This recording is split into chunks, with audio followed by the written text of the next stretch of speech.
राधे राधे। जय श्री कृष्णा। श्री कुंज बिहारी हरिदास।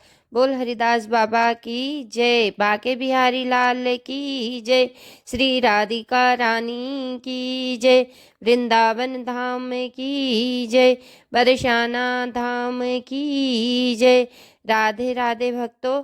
कार्तिक मास व्रत कथा अध्याय 27 संपूर्ण कथा के अंतर्गत 27 अध्याय में पार्षदों ने कहा, एक दिन की बात है, विष्णुदास ने नित्य कर्म करने के पश्चात भोजन तैयार किया, किंतु कोई छिपकर उसे चुरा ले गया। विष्णुदास ने देखा भोजन नहीं है, परंतु उन्होंने दोबारा भोजन नहीं बनाया, क्योंकि ऐसा करने पर शाम की पूजा के लिए उन्हें अवकाश नहीं मिलता। अंत प्रतिदिन के नियम का भंग हो जाने का भय था। दूसरे दिन पुनः उसी समय पर भोजन बनाकर वे जो ही भगवान विष्णु को भोग अर्पण करने के लिए गए, तो ही किसी ने आकर फिर सारा भोजन हड़प लिया।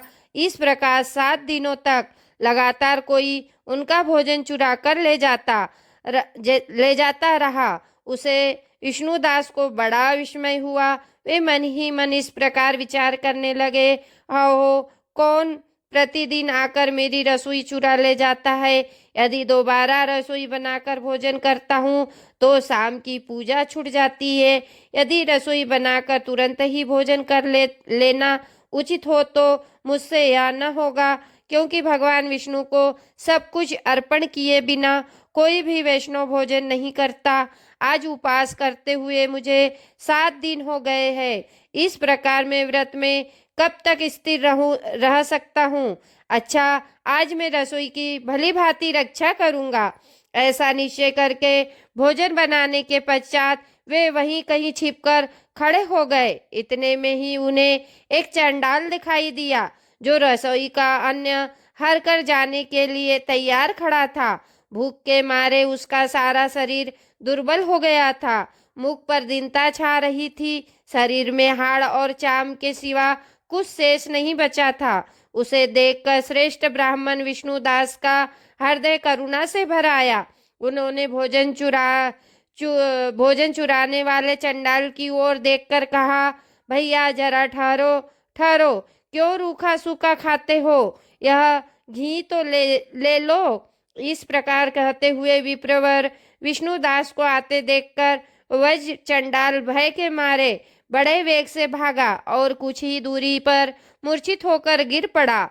चंडाल को भयभीत और मूर्छित देखकर दुष्श्रेष्ठ विष्णुदास बड़े वेग से उसके समीप आए और दयावंश अपने वस्त्र के छोर से उसको हवा करने लगे। अंतर जब वह उठकर खड़ा हुआ तो विष्णुदास ने देखा वह चंडाल नहीं बल्कि साक्षात नारायण ही शंख चक्र और गदा धारण किए सामने उपस्थित है। अपने प्रभु को प्रत्यक्ष देखकर विष्णुदास सात्विक भाव के वशीभूत हो गए। वह स्तुति और नमस्कार करने में भी समर्थ न हो सके। तब भगवान ने सात्विक व्रत का पालन करने वाले अपने भक्त विष्णुदास को छाती से लगा लिया और उन्हें अपने जैसा रूप देकर वैकुंठ धाम ले चले।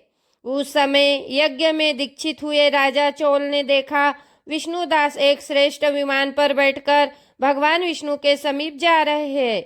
विष्णुदास को वैकुंठ धाम जाते देखकर राजा ने शीघ्र ही अपने गुरु महर्षि मुदुल को बुलाया और इस प्रकार कहना आरंभ किया, जिसके साथ स्पर्धा करके मैंने इस यज्ञ दान आदि कर्म का अनुष्ठान किया, वह ब्राह्मण आज भगवान विष्णु का रूप धारण करके मुझसे पहले ही वैकुंठ धाम जा रहा है। मैंने इस वैष्णो धाम में भली भांति दीक्षित होकर अग्नि में हवन किया, दान आदि के द्वारा ब्राह्मणों का मनोरथ पूर्ण किया, तथापि अभी तक भगवान विष्णु मुझ पर प्रसन्न नहीं हुए और विष्णुदास को केवल भक्ति के कारण श्री हरि ने प्रत्यक्ष दर्शन दिया है।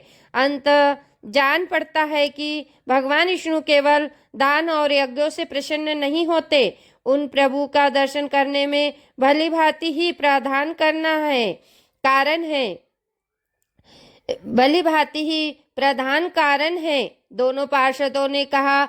इस प्रकार कहकर राजा ने अपने भांजे को राज सिंहासन पर अभिषिक्त कर दिया। वे बचपन से ही यज्ञ की दीक्षा लेकर उसी में संलग्न रहते थे, इसलिए उन्हें कोई पुत्र नहीं हुआ था।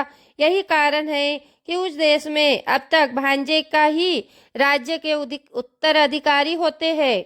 भांजे को राज्य देकर राजा यज्ञशाला में गए और यज्ञ कुंड के सामने खड़े होकर भगवान विष्णु को संबोधित करते हुए 3 बार उच्च स्वर से निम्नलिखित वचन बोले। भगवान विष्णु, आप मुझे मन, वाणी, शरीर और क्रिया द्वारा होने वाले अविचल भक्ति प्रदान कीजिए। इस प्रकार कहकर वे सबके देखते देखते अग्निकुंड में कूद पड़े।